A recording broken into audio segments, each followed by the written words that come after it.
Buonasera e ben ritrovati a Ti racconto il mio successo, la rubrica che parla di grandi personaggi del mondo dello sport, dello spettacolo, della musica, che con la loro storia possono trasmettere ai nostri amici che ci seguono da casa qualcosa in più, la loro esperienza per far sì di renderla comune, partecipe a tutti noi. E abbiamo l'onore di avere qua un ragazzo, un amico, un grande maestro della cultura, della tradizione, del folklore siciliano, il maestro Alfio Leocata. Buonasera Alfio, benvenuto. Buonasera Salvo, grazie per avermi invitato, ne sono onorato e grazie per il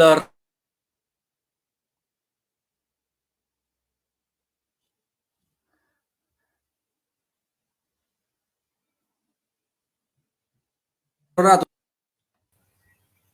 Salvo? Sì, sei scomparso un attimo, Alfio, dai, non ti preoccupare, siamo in Ok, diretta. ok, dicevo grazie per avermi invitato e grazie per il ragazzo che mi ha dato. Non mi sento più ragazzo, nell'anima sì, nell'anima sì. Siamo coetanei, Eh, quindi difendo l'anno 74, quindi siamo coetanei. esatto, esatto, esatto. Allora, Alfio, perché stasera ti ho voluto fortemente qua? Sai che benissimo che da tempo ci battiamo per portare fuori da noi la nostra terra tutto ciò che sono le tradizioni della musica siciliana, del folklore, il bastone siciliano come sei tu. E tu rappresenti fuori dalla Sicilia uno di quei personaggi che con le tue tournée in giro per il mondo, per l'Europa, hai fatto sì che le tradizioni venissero esportate fuori. Ma la domanda che è doverosa, io ti ho presentato come un grande maestro di strumenti tipici siciliani. Come nasce questa passione? Parliamo di, poi lo spiegherai tu, friscaletto, maranzano, lo schiacciapensiere, la zampogna. Come nasce questa passione, Alfio? È difficile da Ma, trovare. ma Salvo, diciamo che tutto è nato per gioco, perché quando ero piccolo io e quando di conseguenza eri piccolo tu, non c'erano ancora le PlayStation, giochi elettronici e distrazioni varie. Diciamo che ancora i giochi ce li inventavamo. Scendendo sotto nel cortile, non mi nascondo a dirlo per strada perché diciamo che i giochi più belli li ho fatti in strada, giocare con la trottola, Udupettro o il famoso gioco a caricabotte, c'è testi, a ciappedda, che sono tutti giochi veramente scomparsi, Unici. giustamente, unici, sì. E quindi ci inventavamo un po' questi giochi. Come qualsiasi bambino ero curioso di passarmi il tempo a casa, avevo appena 4 anni e mezzo, rovistavo per i cassetti di mio padre, mia madre, e quindi un giorno trovai un friscaletto regalato dal maestro Raimondo Catania, che poi fu il mio primo maestro e che ne approfitto che lo saluto perché probabilmente ci starà anche seguendo, regalò un friscaletto a mio padre, che poi guarda, l'ho ripreso perché per me è un cimelio, è questo qui. Non è altro Bellissimo. che un friscaletto di canna, normalmente, però che ai tempi fu verniciato perché c'era un po' una moda per colorare di nero il friscaletto, ma in realtà è canna. Ma quello, Sì, Alfio, scusa ti interrompo, che gli amici lo vogliono, è stato realizzato a mano, sì, quindi sì, sì, una canna tagliata, intagliata e realizzata. tutti gli strumenti a mano, tutti i friscaletti sono fatti a mano, con una stagionatura di almeno fra i 2 anni e mezzo, 2 anni e mezzo e 5 anni, perché una canna troppo verde, così chiamata, non la si potrebbe lavorare, o perlomeno non appena si asciuga farebbe variazioni o si potrebbe anche torcere il segmento, il cannolo, chiamato cannolo di canna. Quindi niente, rovistavo un po' per i cassetti di mio padre e trovai questo fischeletto e mi misi a suonare a modo mio. C'era, credo che in radio ci fosse anche un brano, non so, di musica leggera. E proprio dopo qualche minuto rientrò mio padre che mi vide con quello strumento, che fra l'altro quello strumento lo voleva in un qualche modo suonare mio padre, perché gli piaceva, però poi non riuscì a fare nessuna nota e lo ripose nel cassetto. Mi trovò con lo strumento che a modo mio muovevo le dita sul flauto, sul friscaletto, e parlò con il mio maestro Raimondo, dove gli disse sì, aspettiamo perché ancora è troppo piccolo, almeno facciamo fare le elementari ad Alfio e poi vediamo. In realtà poi arrivò il momento che io feci iniziare le elementari, a 6 anni iniziai lo studio del friscaletto con Raimondo Catania Già dopo 6 mesi tu ti chiederai: sei diventato un genio?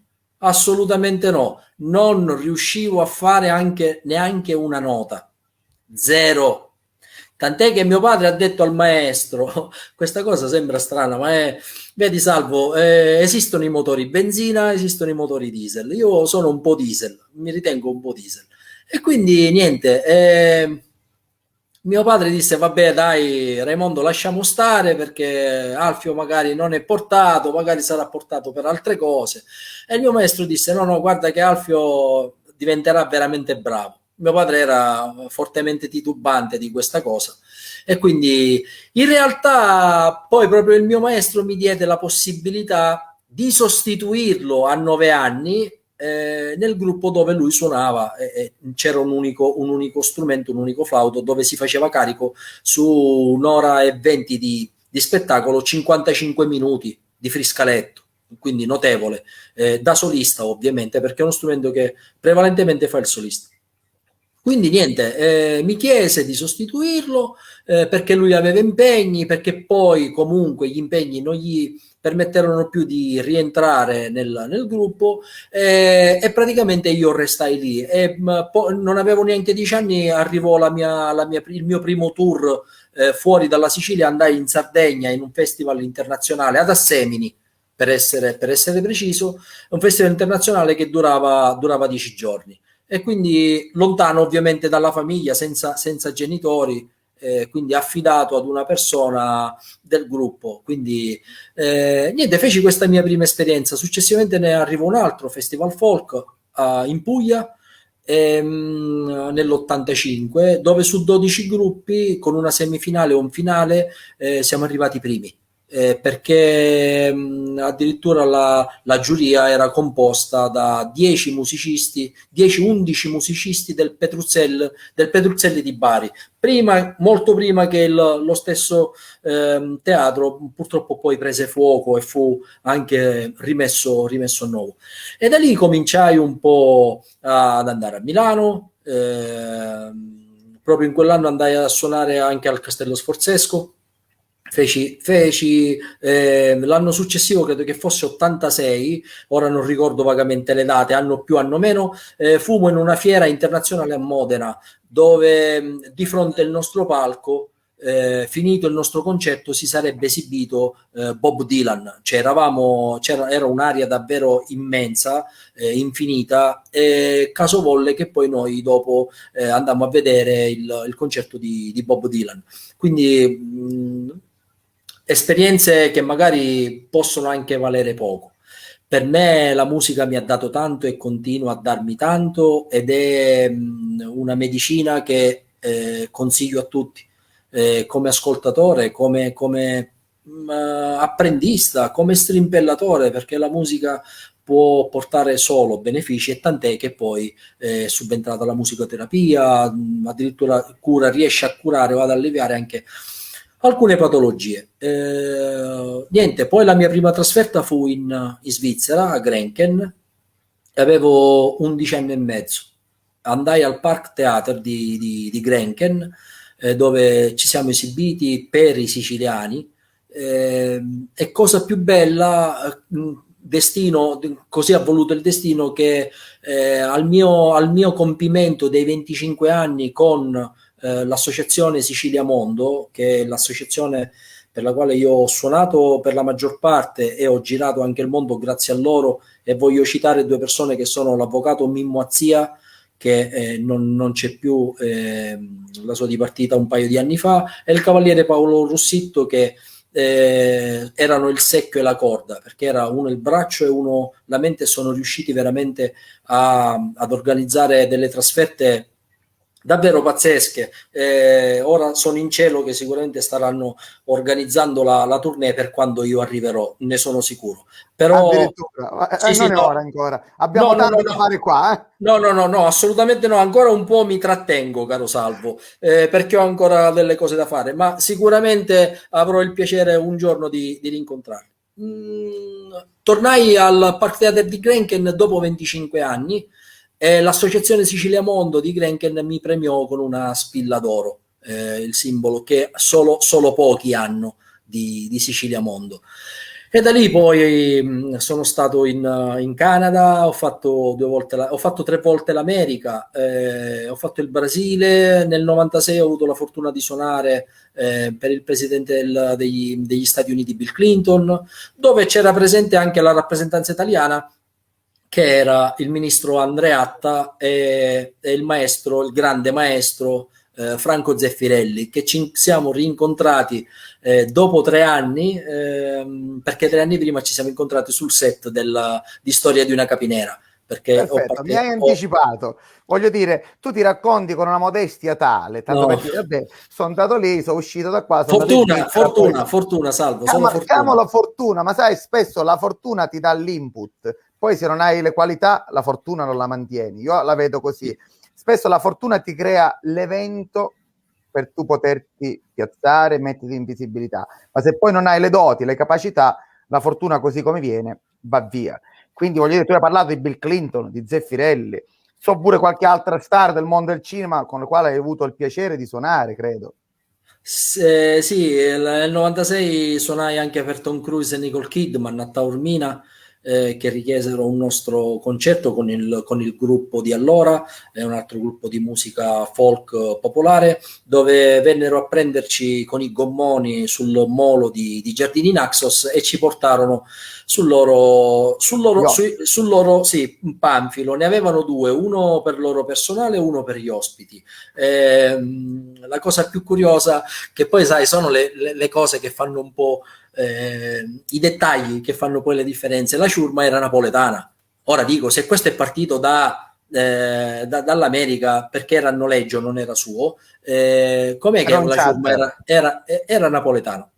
E mi dissero, però ti ricordo che tutto delle navi nacque con i Liguri, con gli italiani, da Cristoforo Colombo, quindi se si parla di mare, se si parla di navigazione, l'italiano ci deve essere.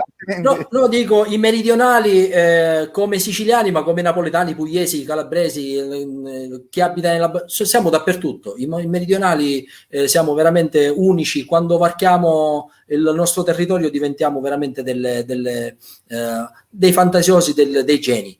E quindi il capociurma mi disse che tranquillamente che Tom Cruise pagava 90 milioni al giorno per il suo e 80 per quello degli ospiti. Tant'è che il capociurma mi disse: Alfio, vieni, ti faccio vedere una cosa. Mi portò, prima di esibirci, mi fece vedere una persona che era alta, era anche abbastanza sovrappeso, insomma, penso i suoi 150 kg li aveva tutti. Quindi più pesante di me, voglio dire. Diciamo che lui avrebbe pagato un surplus per quanto riguarda il consumo del carburante della barca. E mi disse il capociurma, dice: sai chi è quello? E ho detto: guarda, onor del vero no. Dice, rispetto a quella persona che ti sto facendo vedere, Tom Cruise non è nessuno. Ho detto: ma in che senso? Dice: quello è il produttore dei Rambo, dei Terminator.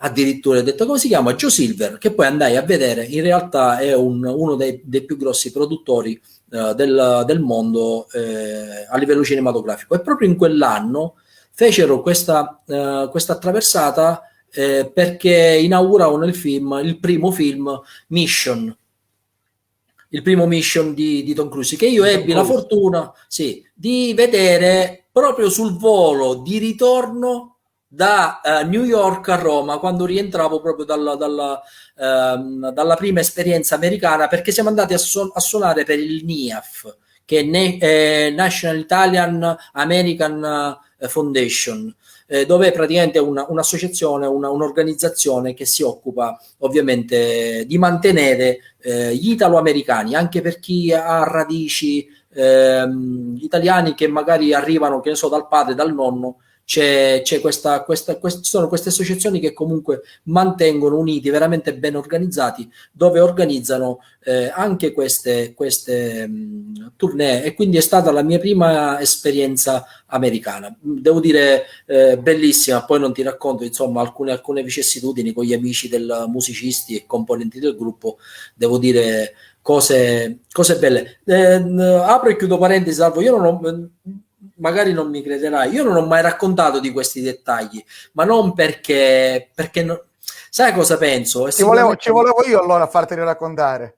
Ma sì, Ci visto sto il contesto, riuscendo. sì. No, beh, ma tu sei un grande perché io ammiro, sai cosa ammiro di te, oltre alla persona che sei? Non è un complimento e non voglio essere ruffiano, è il tuo essere camaleontico. Riesci veramente ad adattarti, a tirare fuori il meglio di ogni situazione. Ho visto anche parecchie gare organizzate sportive, devo dire solo cose all'ingrande e questo te ne devo dare atto, non perché io voglia essere ruffiano, quindi a maggior ragione ho accettato il tuo invito e quindi Grazie è così. Alfio, No, per carità, è la sai verità. benissimo che noi siamo un grande gruppo, facciamo tutto insieme, dietro il successo ci c'è una squadra, c'è un team del quale tu spesso sei stato artefice Sì, e poi dopo se avremo tempo ne parliamo pure, certo. quindi nella nostra capacità di adattarci, così come la tua, ci sta dietro una grande squadra fatta soprattutto di amici. Ma io ti voglio interrompere un attimo perché hai parlato per 16 minuti, quindi Pizzica. ti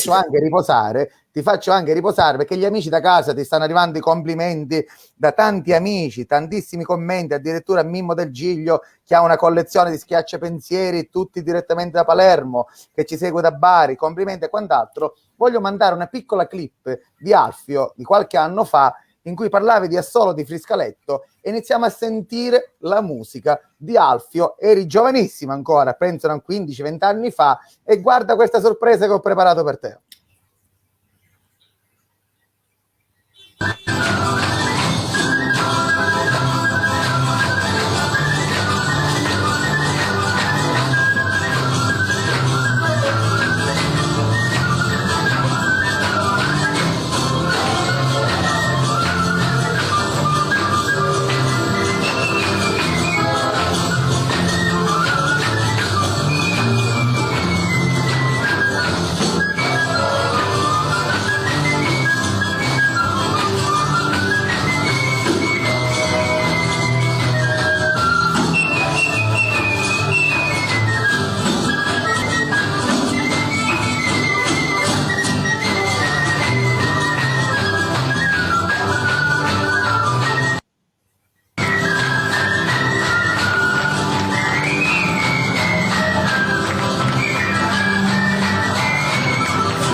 Allora, Alfio, io ti faccio i complimenti perché ho seguito Grazie, Salo. tutto. Non potevamo Grazie. mandarle in onda perché era 8 minuti in No, cui certo. sembrasse che tu non staccavi mai la bocca, effettivamente così, dal friscaletto e sembrava che st'aria, non so, ti arrivava da dove? Perché voglio dire, uno che la guarda di fuori, io da sportivo so che dietro una prestazione c'è la fase attiva di recupero, di respirazione e quant'altro, ma chi ti vede da fuori con quello strumento in bocca per tutto quel tempo e soprattutto in quel crescente musicale che andava a fare fino a un finale scoppiettando, che facevano fatica quelli a venirti dietro perché tu tenevi il ritmo col friscaletto e questi ti andavano dietro, ma ce ne vuole di polmoni, di aria, di respirazione. Credo che dietro ci sia una bella organizzazione di studio, eh? Sì, sì, quello diciamo quello che come in qualsiasi cosa credo che un buon inizio con le giuste tecniche, soprattutto seguendo i consigli di un esperto, ti può solo portare benefici e non incappare in quei problemi che poi dopo devi in un qualche modo sradicare, no? Perché spesse volte i difetti per eliminarli si impiega più tempo veramente di apprendere le cose così in maniera molto corretta. Sì, in realtà c'è una respirazione diaframmatica che spinge l'aria non dai polmoni, in realtà l'aria che è sfrutto dai polmoni saranno, che so, un 25%, un 30%, diciamo che è solo di transito, ecco. I polmoni sono solo di transito, quello che spinge sul serio è il diaframma che ti permette di respirare con molta facilità, spostando quantità d'aria notevoli con sforzi davvero irrilevanti.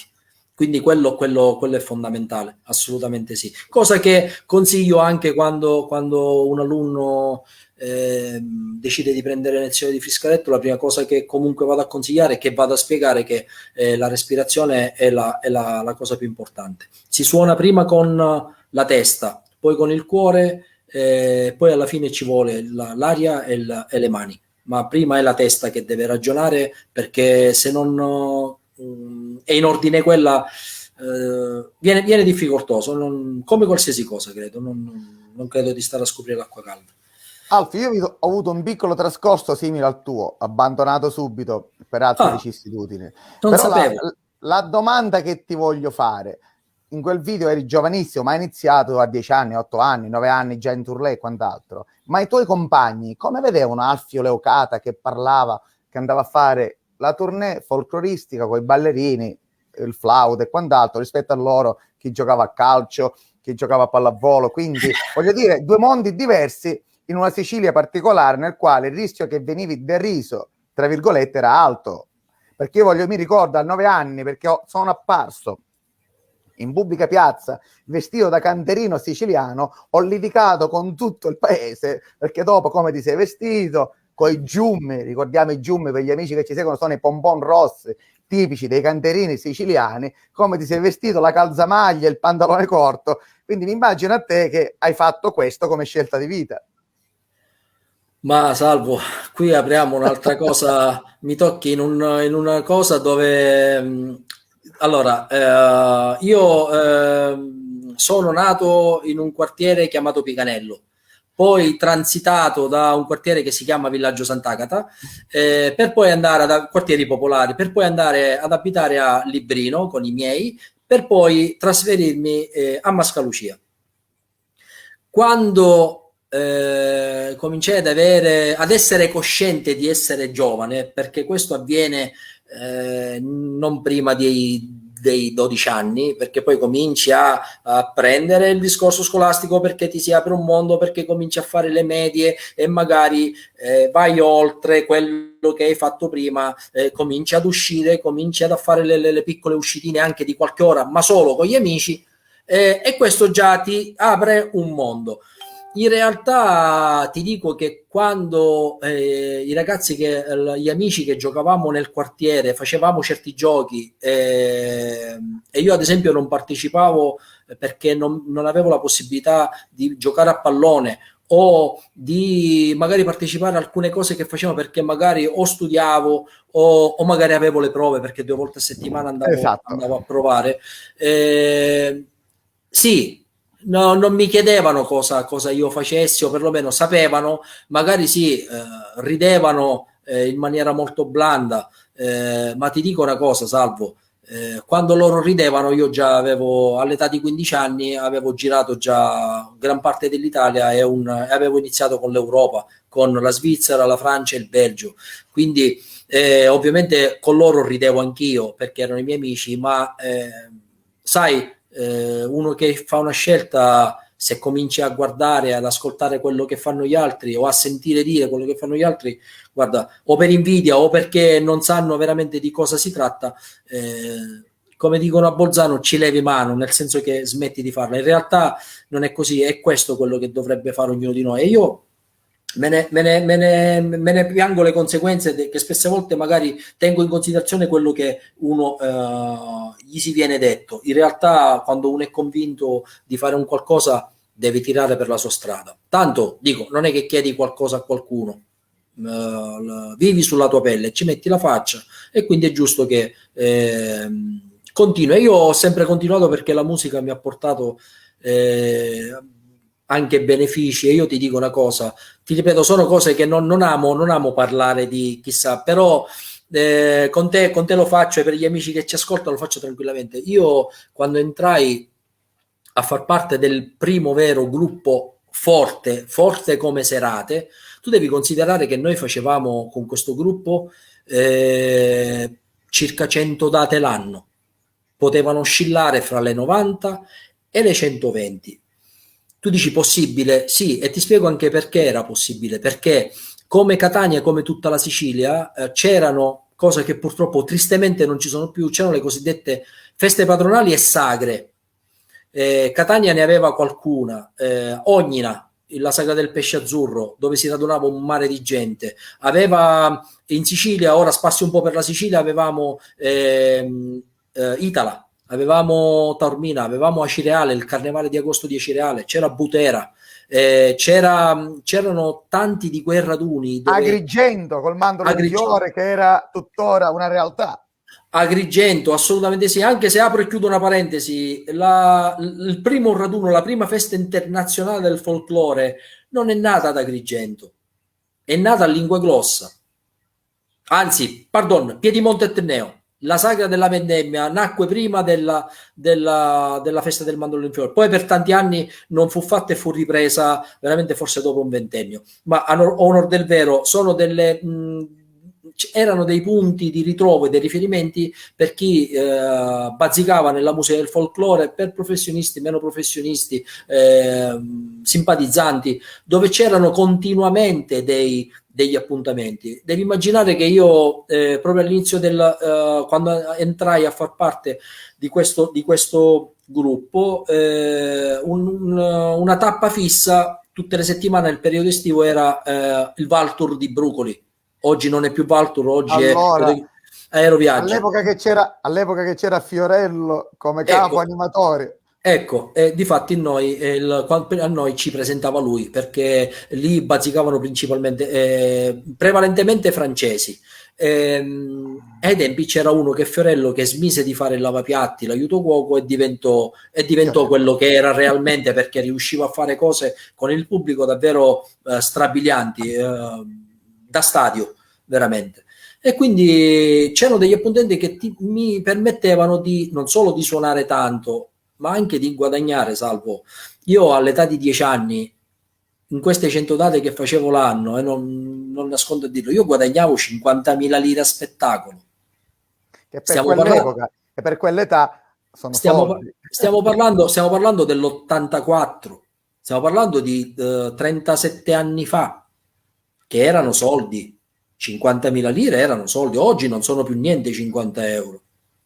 Oggi una giornata di un operaio va intorno alle 30 euro perché tutto si è svalutato, ma considera appena undicenne, dodicenne io portavo quelle cifre a casa che servivano per carità per pagare un po' gli studi, per pagare tutto quello che erano le spese, perché poi a quell'età, figurati, tutto quello che io riuscivo ad avere proveniva dalla musica. Quindi, oltre ai viaggi, anche qualche guadagno economico c'è stato. Per carità, ho fatto anche degli eventi gratuiti, di beneficenza, ma non solo. Sai, quando si fa musica, per molti il guadagno è molto, passa in secondo piano o anche in terzo piano, perché quando sai di dover andare a suonare, ad incontrare persone che suonano o che comunque bazzicano nella musica, sai che per te è una medicina, scordi tutto, anche quello di non prendere soldi, credimi, non è questo, però dico, sono stati tanti gli eventi dove ho avuto la fortuna di potermi esporre e devo dire essere retribuito per quello che era giusto. Ed è giusto così, e complimenti per il messaggio che hai lanciato prima, perché proprio è questo che vogliamo sentire nella nostra rubrica, la determinazione di un ragazzino che credeva in quello che faceva, nonostante tutto, nonostante le critiche, nonostante gli amici che lo potevano deridere, ha continuato fino ad affermarsi nel ruolo che adesso ricopre a livello internazionale come uno dei massimi esperti della musica popolare siciliana. Ci stanno arrivando qua dei messaggi, ti hanno visto suonare la ciaramella a San Giorgio, il nostro amico Pietro Salvatore Dolcezza, e proprio di questo voglio Ah, mandare un piccolo contributo video, così lanciamo agli amici da casa la ciaramella, e credo che questo sia uno dei pochi strumenti in cui spesso, visto che si suona a Natale per la famosa novena, spesso la devozione va oltre l'incasso e viene fatto più per uno sì. spirito proprio di tradizione che altro. Guardiamo questo video, così lo commettiamo.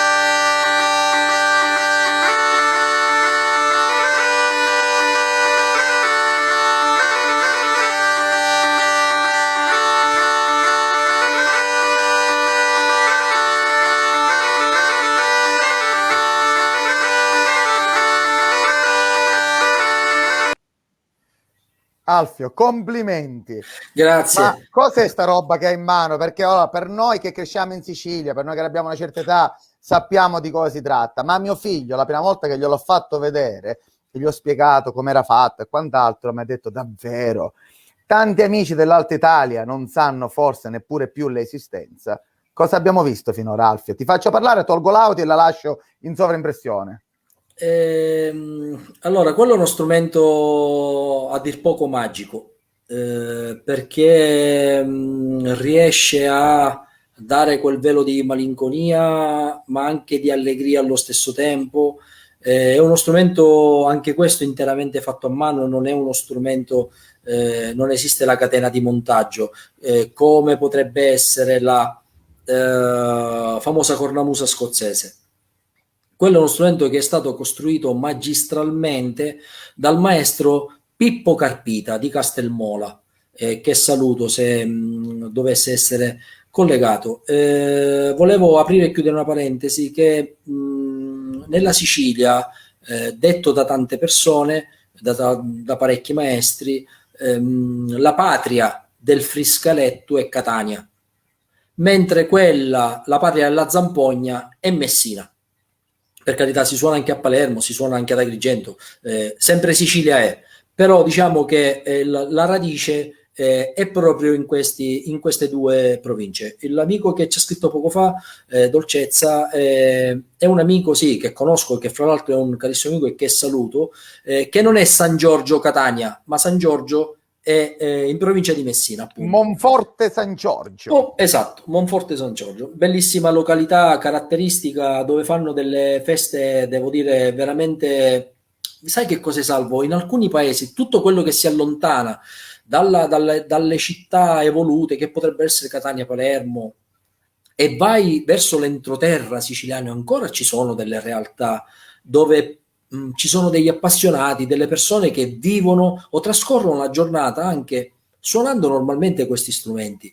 Diciamo che noi siamo un po' distratti da quelli che sono i vizi e gli impegni quotidiani, per carità, però nei paesi ancora senti questo attaccamento alla tradizione, e devo dire che quando si va lontano dalla città, dal caos, non inteso ovviamente come traffico veicolare, io avverto una sorta di purificazione, perché vai ad incontrare quelle cose che magari succedevano 25-30 anni fa, 40 anni fa. E 50 anni quindi, fa pure, andiamo oltre, perché di lì cioè, parliamo.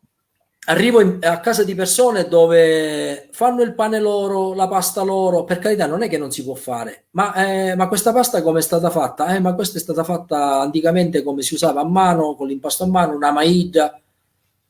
Già ci sono e i sapori non sono quelli. Ecco, dico, ma potrebbero attrezzarsi con delle apparecchiature, eppure non lo fanno perché non è nella loro forma mentis avere un qualcosa che li possa evolvere per quanto riguarda persone di una certa che non sono più giovani, ecco.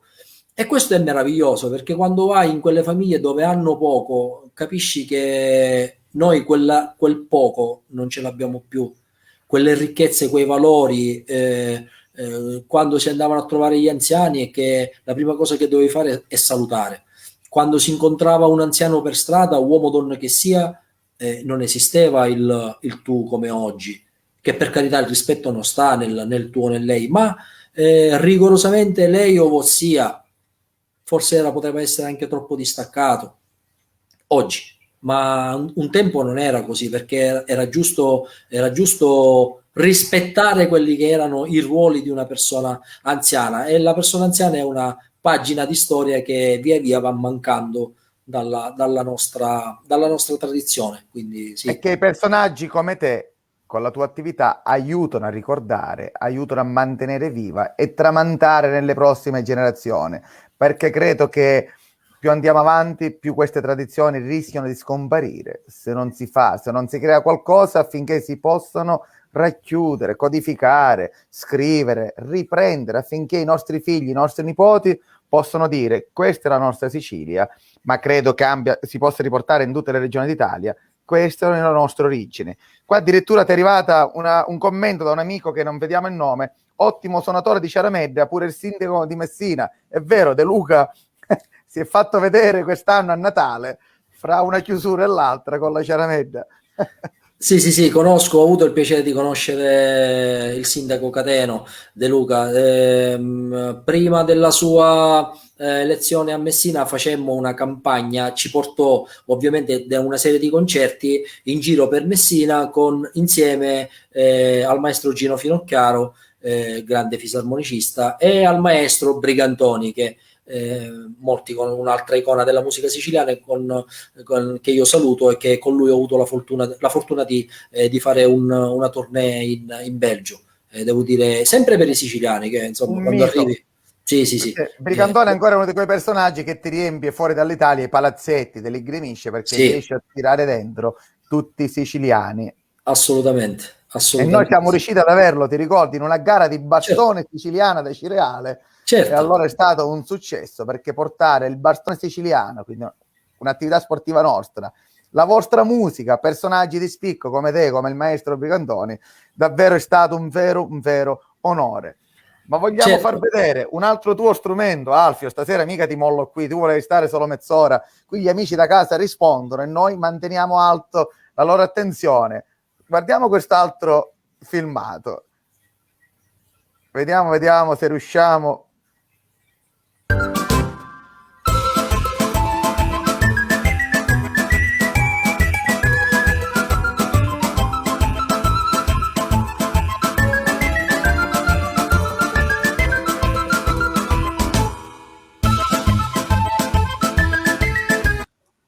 Alfio, cos'è questa roba? Salve. Intanto salutiamo gli amici di Rocca Lumera.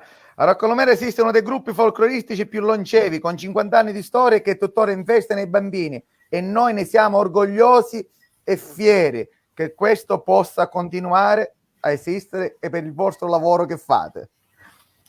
Bellissimo. Quello ovviamente è un marranzano. A noi lo hanno. Partiamo dal presupposto che il marranzano c'è in quasi tutto il mondo. Addirittura in Vietnam ne hanno una versione fatta tutta in canna di bambù, Addirittura. dal corpo alla lamella che vibra. Più o meno la forma è sempre quella. Questo sorta di ferro di cavallo che finisce con una forcina. Ovviamente appartiene alla famiglia degli idiofoni, così identificato, e riesce ad emettere una sola nota, anche se poi nel suonarlo ci sono anche degli armonici che si vanno a mischiare, ma non voglio entrare in un discorso troppo tecnico. A noi lo hanno portato gli arabi. È uno strumento che può suonare chiunque.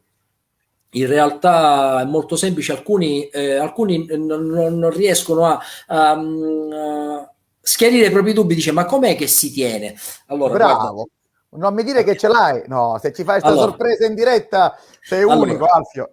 questo è uno strumento fatto, è un po' particolare perché lo acquistai a Strana come Londra. forma. Sì, non è siciliano, come forma non è siciliano, però ha un suono veramente meraviglioso che io acquistai nel mio ultimo viaggio a Londra, fra l'altro per pochi euro.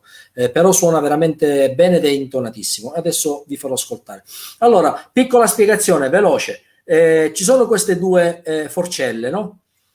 Una ovviamente va nell'arcata superiore dentaria e una quella inferiore. Ovviamente i denti non devono stringere, perché se stringono le forcine vanno a toccare la lamella, perché passa appena un filo d'aria, perché non può essere molto spaziato come strumento. Quindi cosa succede? Le due forcine vanno non agganciate, non morse ma bensì appoggiate sulle arcate dentarie. Quindi fare questo, appoggiato.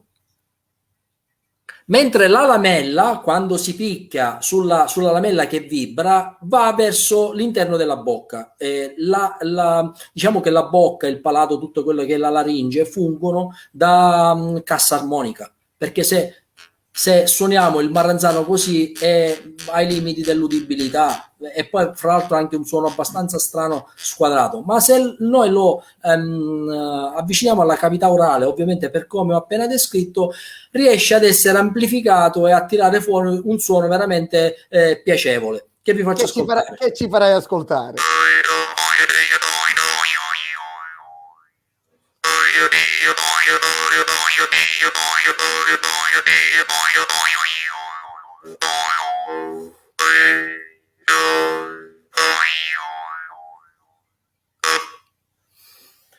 Alfio, tu mi devi fare un favore perché hai incuriosito. Per un momento sto vedendo dita, like, cuoricini, baci, abbracci. Non li mando in onda, altrimenti staremo qua una serata.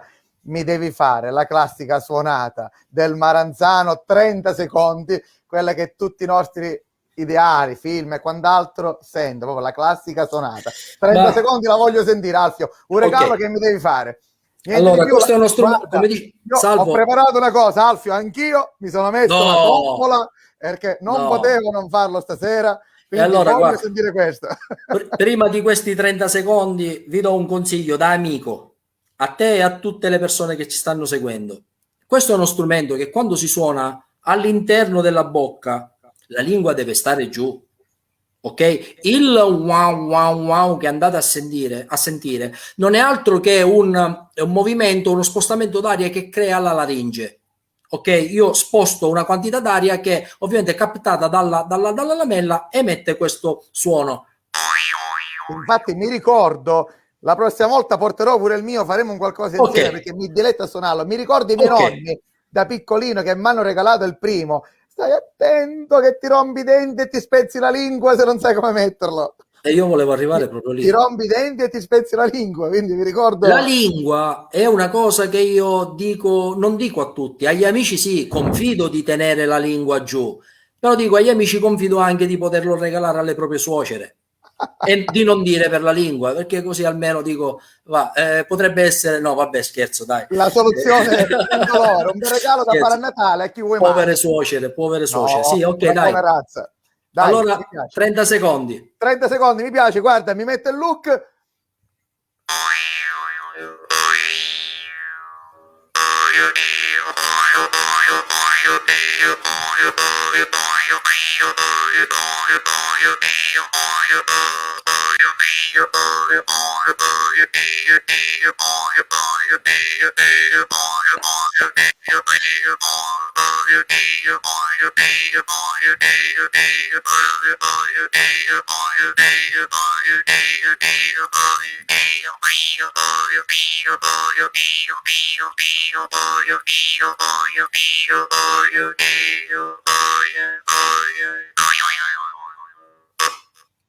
Alfio, sei un grande e non era Grazie. preparato. Tra l'altro non abbiamo No. neanche la strumentazione, voglio dire, è una diretta, deve essere conoscitiva, E però no- è uscito fuori un suono spettacolare sì, sì, che è suona bene sto strumento.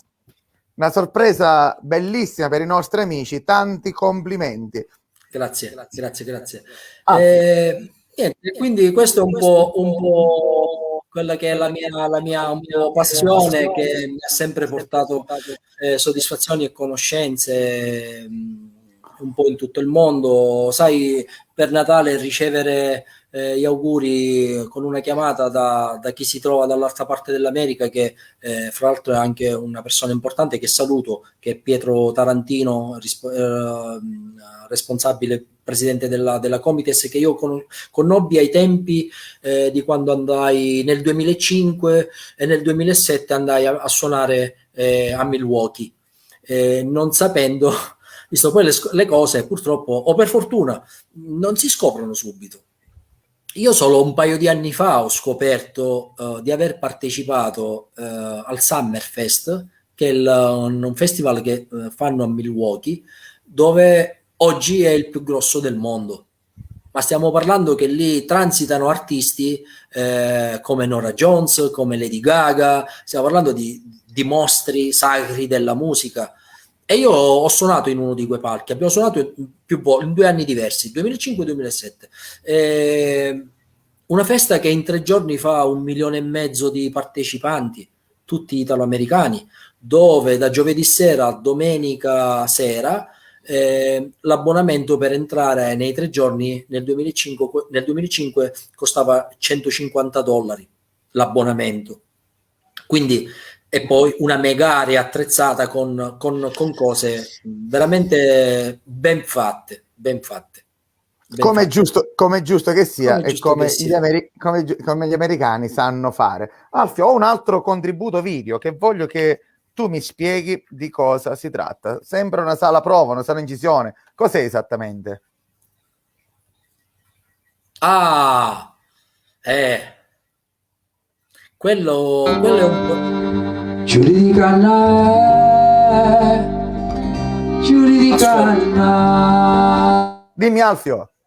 No, stavo ascoltando perché allora questa è una formazione che ho messo su da poco, che purtroppo ho dovuto stoppare da quando è che è arrivato il Covid, perché in un qualche modo avevamo completato il repertorio, ma purtroppo poi il Covid nel 2020 non ci ha permesso più di portare avanti tutto quello che insomma questa è una band dove il mio intento è quello di trasformare, ma non troppo,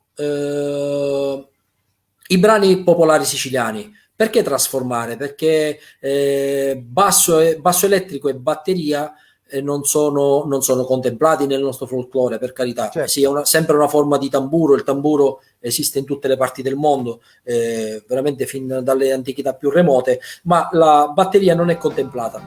Non è altro che un modo per riproporre in chiave moderna una sorta di questo è folk rock. Quindi riproporre attraverso una fisarmonica, una chitarra acustica, un basso elettrico, una batteria, i canti popolari. E credo di esserci riuscito, perché il riscontro di molte persone che hanno ascoltato questa band, che si chiama Bentu, che Abentu nella nostra lingua significa pace.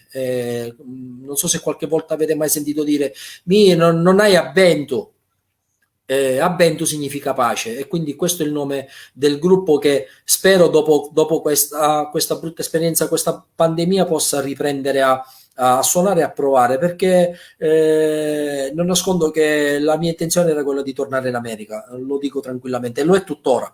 Però se prima non si chiude questo brutto periodo un po' per tutto il mondo, non credo che l'arte in genere abbia possibilità di potersi rimettere in moto, e speriamo veramente che i nostri governatori possano anche pensare a quello che è un po' l'arte, lo sport, tutto quello che riguarda insomma questa categoria qui, perché non è facile vivere senza, non è solo un discorso legato all'economia, ma anche, principalmente anche al discorso lavorativo, ma non fare sport, non poter fare musica, non è una cosa che fa vivere bene.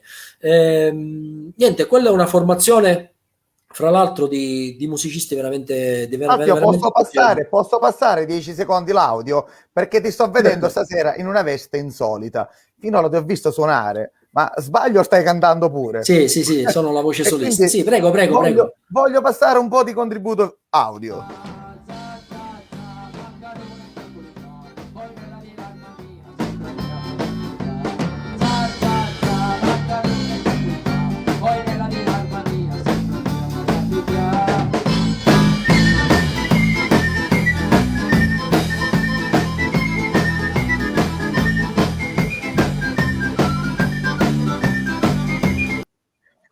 Alfio, davvero. Le immagini andavano un po' a rilento, però sì. Abbiamo avuto un problema col video, però si capiva, si è sentito un po' di audio come si deve, quindi alla fine non solo gli strumenti, ma anche voce solista, mi mancava. Questo oggi stasera hai stupito pure me con questo. Diciamo che fa parte della mia passione. Fra l'altro quelli, dicevo, che sono musicisti veramente pregevoli: Gianni Amore alla fisarmonica, Giuseppe Minutolo alla chitarra, Giuseppe Di Mauro al basso e il mio grande amico Nunzio Saccone alla batteria. Speriamo veramente di poterci rivedere presto. Sono amici che sento al telefono, che per impegni non riusciamo più a vederci, ma per ovvi motivi, ma presto ripartiremo, perché non possiamo stare e vivere senza musica, a prescindere di quello che possa essere il risultato finale. Alfio, io mi auguro che tu possa ripartire al più presto con le tue tournée in giro per il mondo, ma poco fa mi hai fatto ascoltare il Maranzano dal vivo, un qualcosa di bellissimo da vederlo suonare e da ascoltare. Ma non è che riusciremo a fare un miracolo, non è che lì tra la tua scrivania ti trovi, che so, un friscaletto, una ciaramedda da far ascoltare. Ti chiedo troppo, non era preparata, lo so, però voglio dire, sarebbe bello per i nostri amici che ci seguono oltre la Sicilia vedere un'estemporanea, perché il video dice è bravo, nel video l'ha preparato, ma che so, Mi guardi con aria di sfida, mi No, piace. dico, Mi piace. dico, no, sfidare te, guarda, non ci penso minimamente, neanche lontanamente, perché conosco le tue capacità atletiche e di quello che sai fare, assolutamente. Quindi, in parte mi hai insegnato anche tante cose, e quindi, sì, certo, ovviamente mi aspettavo questa tua richiesta. Non lo posso definire un colpo basso, perché un amico non farebbe mai un colpo basso ad un altro amico, però sì, ho preso un friscaletto Ah, e allora per ci fare siamo. qualche nota, Ma giusto per... giusto, esatto.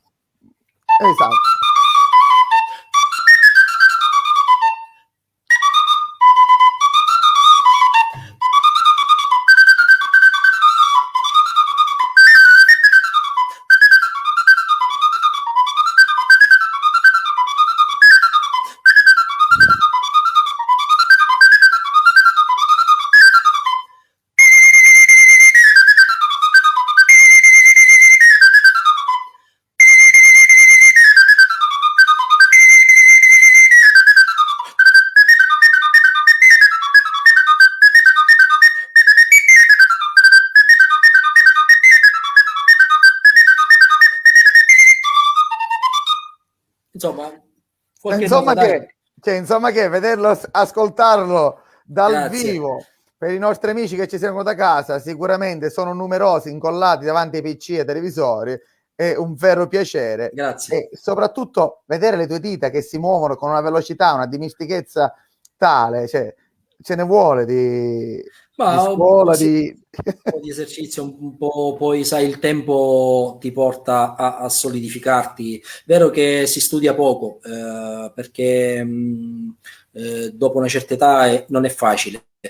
Quando si subentrano poi impegni familiari, di lavoro, insomma, tutto quello che concerne la vita quotidiana, non è facile, però insomma, impossibile abbandonare la musica per chi la ama. Grande. Impossibile, impossibile. Affio, ma scusa, Maranzano, Friscaletto, ma non è che ti ritrovi una zampogna, una ciaramedda lì? Dai, fai l'ultimo Sa- miracolo e mi rendi felice come quei bambini a cui una volta regalavano un lecca lecca. È complicato? Aspetta, allora lascio un attimino la postazione, Dai, soltanto un ti attimino. do, Scusate, mi esatto. scuso anche con gli Vai, e ascoltatori. io Un faccio attimo. vedere una cosa diversa. Intanto mando questa. Tu vai, fai quello che devi fare. Ok, torno subito. Vai.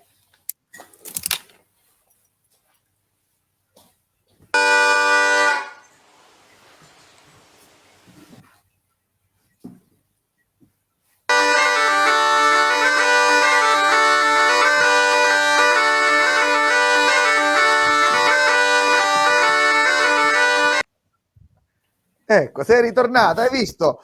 Vuoi che a casa di Affio Leocata non ci sia a portata di mano una ciaramedda, anche se non siamo in periodo natalizio?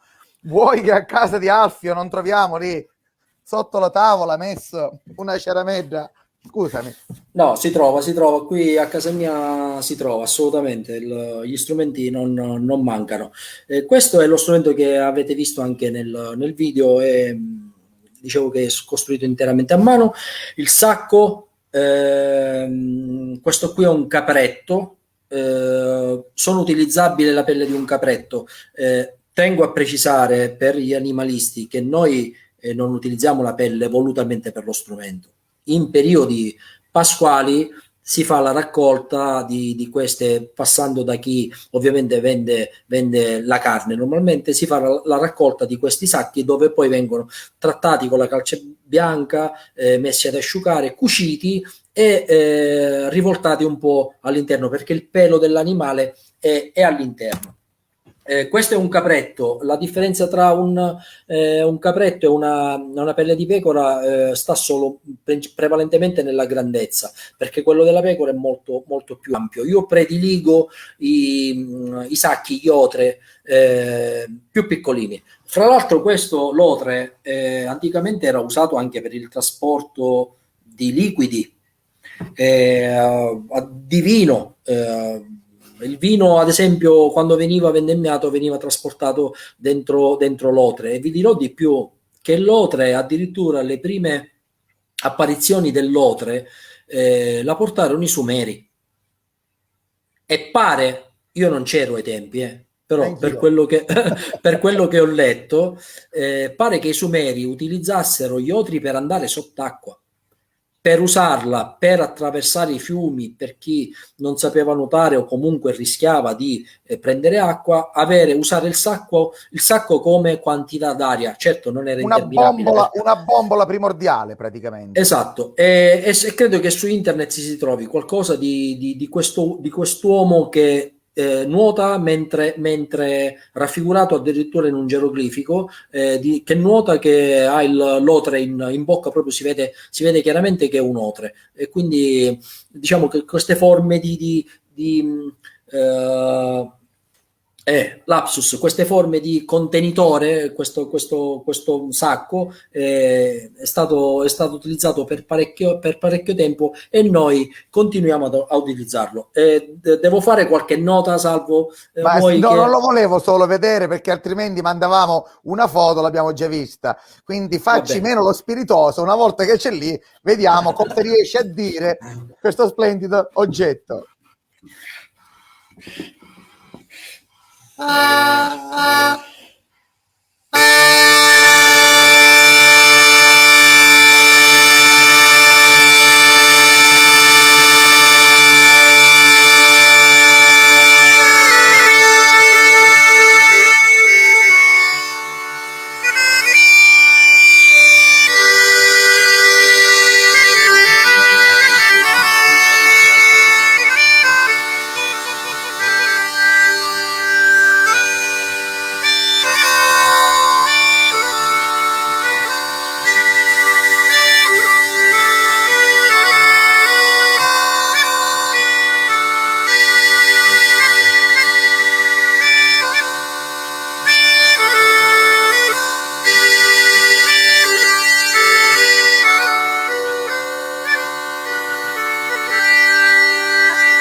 Alfio, ti faccio a nome del nostro pubblico un grandissimo Grazie, grazie, applauso perché grazie. stasera ci hai fatto sognare, ci hai No, fatto grazie, rivivere i grazie, grazie. momenti No. dell'infanzia. Il nostro amico Giocarere, aria di festa natalizia, e in un periodo particolare in cui quest'anno, anzi per 2 Natali, ce l'hanno privati.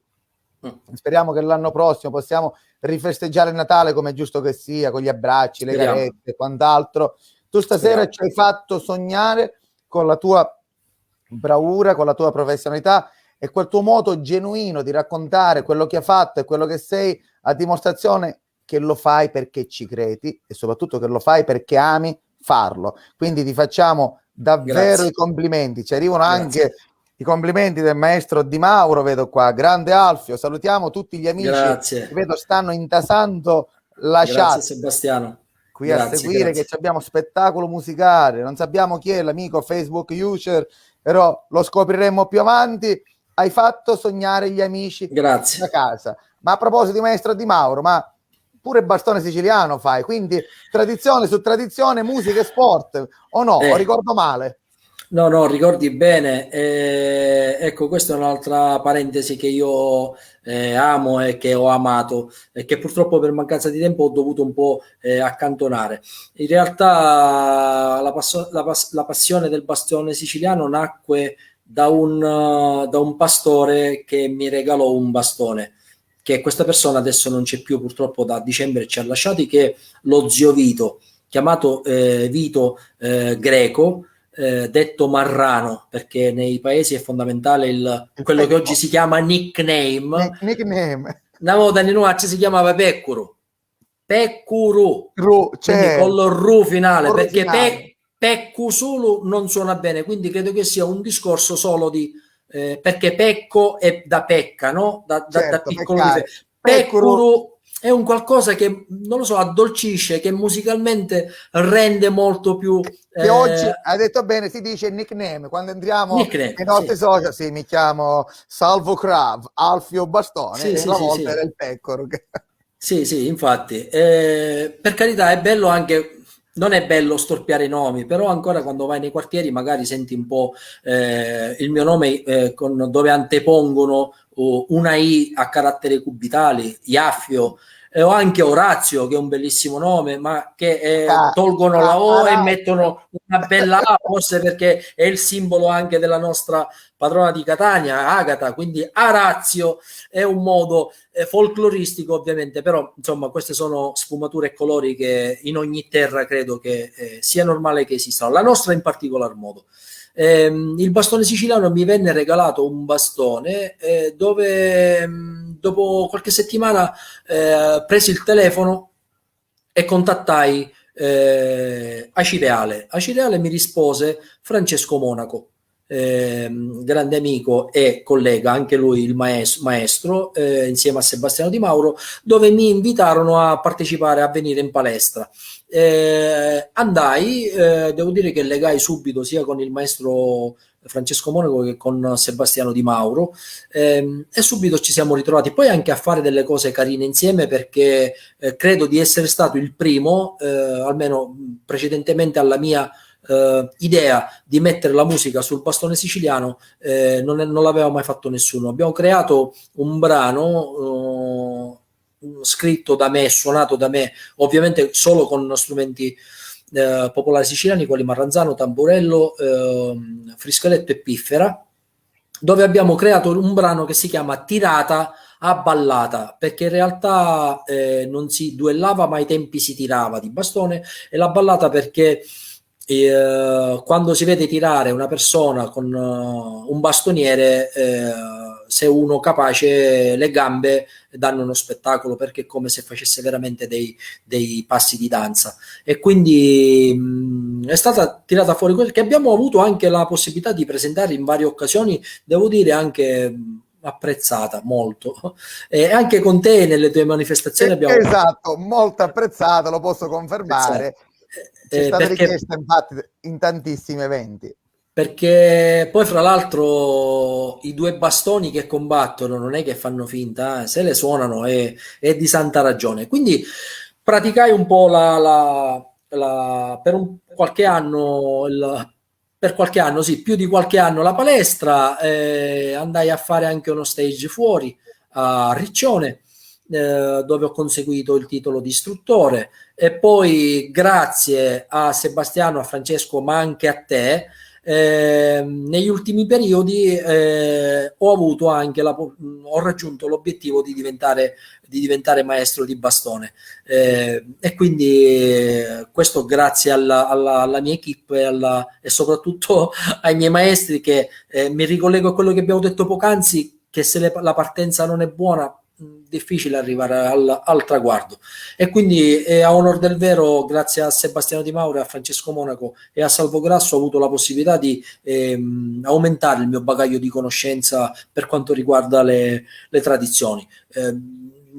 Ovviamente per me non lo vedo dal lato sportivo, ma lo vedo dal lato prevalentemente tradizionale, perché il pastore usciva 8 ore, 10 al giorno, come lo zio Vito, per andare a pascolare gli animali, e mi raccontava che riusciva a stare anche 8-10 ore al giorno anche in piedi, perché ci sono delle posizioni, delle tecniche che ti permettono di riposarti con il bastone. In appoggio sul bastone. Esatto, e quindi poi insomma anticamente il bastone era usato non solo come compagnia giornaliera, ma anche come sostegno, ma anche modo per difendersi e offendere, perché anticamente adesso si sono un po' persi, però non ci sono più, appunto perché sono estinti, ma quelli che erano un po' gatti selvatici, qualche lupo, qualche cane ovviamente selvatico riusciva ad attaccare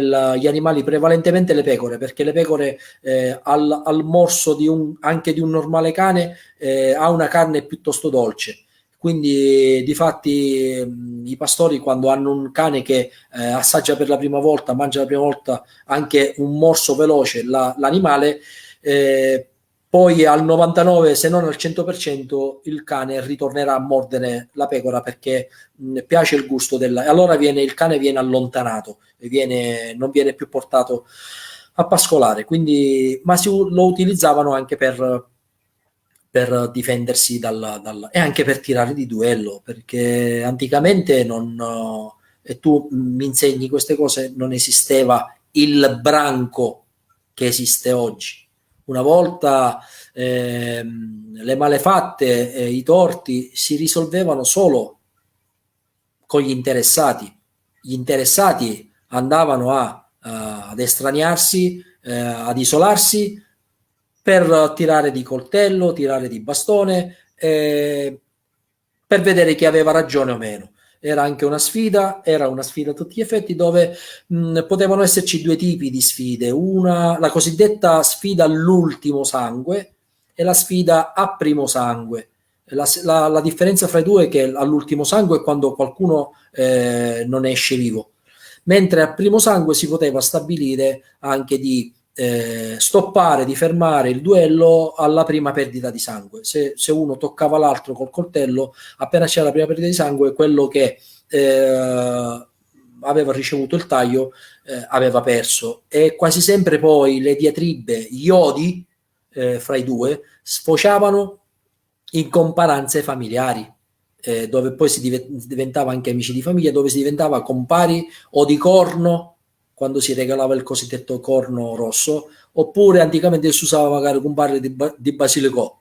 Si regalava la pianta di basilico nel classico vaso di terracotta, no plastica ai tempi non era ancora contemplata, nostro di coccio. Quindi, e si diventava anche poi successivamente si diventava anche amici. Devo dire che anche creare un bastone è un lavoraccio, ma tu ne sai qualcosa. Ne insomma, parleremo più avanti, perché sì, speriamo di avere appresso qui in studio il gruppo dei bastonieri nostri siciliani, rappresentato, come hai detto tu prima, dagli amici Sebastiano, Francesco, Ivan Clemente che ci ha scritto adesso, tantissimi saluti, addirittura dall'Argentina ha scritto Marcello Pintagro, che rappresenta il gruppo. Qui abbiamo capogruppo del gruppo folk siciliano Alcara Lifusi, quindi sei in Argentina, però da Rosario in Argentina, quindi vediamo il maestro Dolcezza addirittura che si è unito ai saluti. Stiamo toccando tanto materiale delle nostre tradizioni e siamo partiti da uno strumento, al friscaletto, siamo arrivati al bastone, ma tutto con un filo conduttore: la Sicilia, le origini, le tradizioni che tu rappresenti degnamente.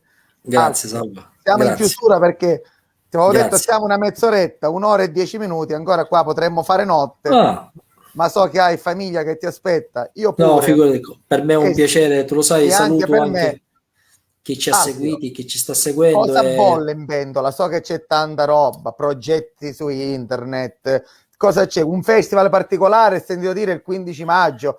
Raccontaci, ormai siamo in chiusura. Cosa bolle in pentola in questa ripresa? Il 2 di maggio darò la mia prima conferenza sul friscaletto tramite una piattaforma che poi sceglierò qualche giorno prima, dove sono stato contattato anche da appassionati dall'altra parte dell'oceano, dall'America, un po' dal Sud America, ma anche dall'Italia e dalla Sicilia, dove si parlerà del friscaletto ovviamente in tutte le sue sfaccettature. Una chiacchierata anche fra amici, non è una cosa fra relatore e persone che assistono, è una conferenza aperta a chiunque, ad appassionati, ma che ognuno di noi poi prenderà la parola. Mentre il 15 maggio sono stato invitato da un'associazione argentina, Eco Siciliano, la famiglia di Paranà, dove mi ha invitato per la giornata mondiale del siciliano. In realtà quest'anno di solito lo si fa invitando persone, magari prendendo un aereo e andando lì sul posto, ma per ovvi motivi non possiamo farlo e ci sarà un collegamento mondiale dove ci sarà anche previsto anche l'intervento del presidente della regione siciliana e di altri assessori e governatori. E io sono stato invitato, e mi onorano queste cose, sono stato invitato a fare dei brani per loro e per i siciliani sparsi nel mondo. Ovviamente l'obiettivo è quello poi di raggiungerli, di poterli conoscere, poter passare con loro magari qualche giorno fra musica e la sicilianità che ognuno di noi ha dentro, perché caro Salvo, siciliani si nasce e non si diventa. Sicuramente, Quindi Alfio, noi ci auguriamo che questa nostra bella chiacchierata in pubblico possa servire, chissà, qualcuno che ci vede dall'altra parte degli schermi possa dire bella idea, ci contatti, ma come può fare per contattare te direttamente? Hai un sito, una pagina Facebook? certo, tramite pagina Facebook mi trovate come Don Alfio Leocata, che molti mi scambiano per un parroco, non lo sono effettivamente. Ho messo Don per una cosa che magari spiegherò nel nostro prossimo Che incontro, se ce ne sarà. Spero. sicuramente faremmo. Lo spiegherò successivamente perché tutti mi dicono: ah, perché anteponi Don se non sei un parroco? Don in Sicilia ha il suo perché, il Don Ecco, ha ecco. un suo perché in Sicilia, che poi Però spiegheremo. non è visto dal lato ovviamente negativo, anzi, poi questa cosa la spiegheremo, anzi sarà un pretesto per rivederci. Mentre la pagina, questo qui è Facebook, Don Alfio Leocata, mentre mi possono raggiungere anche per email, Alfio Leocata, tutto minuscolo e attaccato, senza punti, alfioleocata@live.it, ma sul mio canale YouTube periodicamente ho messo ultimamente anche un corso di fiscaletto veramente alla portata di tutti, soprattutto per chi non ha competenze musicali, e mi piacerebbe usare questo canale per poter anche scambiare delle opinioni, dei pareri che non riguardano solo il fiscaletto ma la sicilianità in genere. Quindi è un canale che ho ripreso, o perlomeno ho iniziato a lavorarci da pochi mesi, quindi non lo perderò di vista, perché veramente oggi il web fortunatamente da un lato ci allontana, ma da un altro ci avvicina, ci ha dato la tecnologia, ci dà molte possibilità e molte utilità dal punto di vista anche nostro. Stasera non c'è cosa più palese che, restando comodamente seduti a casa, possiamo anche interagire con le persone di qualsiasi parte del mondo. Quindi tramite YouTube Don Alfio Leocata, tramite Facebook Don Alfio Leocata, e tramite email per chi volesse contattarmi o anche conoscermi su Facebook. Per me è un vero, rispondo sempre a tutti, perché rispondere è cortesia, quindi sarei veramente onorato di fare l'amicizia con ognuno di voi e poterci raccontare sotto forma di sicilianità. Grazie Alfio, di vero No, cuore, per essere stato con noi, per la tua disponibilità. Amici da casa, lo volete cercare, scrivete Alfio Leocata, si aprirà un mondo, informazioni su di lui. Se non abbiamo parlato, un film con Michele Placido, con Raul Boa. Qual era il film? Ormai lo diciamo in finale. La Lupa, abbiamo la fatto Lupa. La Lupa, famosissimo film. C'era anche Alfio, quindi abbiamo visto un artista multifunzione, come si è poliedrico, come si usa dire. Qualsiasi tipo di strumento, dallo sport all'attività musicale, rappresenta degnamente la Sicilia. Grazie di vero cuore, Alfio, per essere stati con noi. Gli auguriamo a tutti gli amici un buon proseguimento di serata. Invito l'appuntamento a domenica. Domenica abbiamo due speciali particolari con l'amico Vic Antico per continuare a parlare di arti marziali e sport a combattimento alle ore 17. Ma poi alle ore 20 avremo uno speciale sempre di racconto del suo successo. Un ragazzo siciliano dell'entroterra catanese, partito da nulla con una voglia, gli piaceva cucinare, adesso è uno dei cuochi più importanti negli yacht di cui parlavi prima tu, Alfio, negli yacht dei VIP, dei mega imprenditori mondiali. Ci sta lui a dirigere le cucine, quindi scopriremo bellissimo la storia di Giuseppe Luca, un ragazzo della provincia di Catania, di Motta Sant'Anastasia, che è riuscito con una scelta, con la sua voglia di andare avanti, ad andarsene imporre nel panorama della cucina dei grandi yacht. Quindi tanti appuntamenti solo su Europa Web TV e non solo. A presto, ciao grazie Alfio. Salvo, ciao, grazie a tutti, buona serata e grazie per averci seguito. Ciao Salvo, ciao. Grazie, ciao.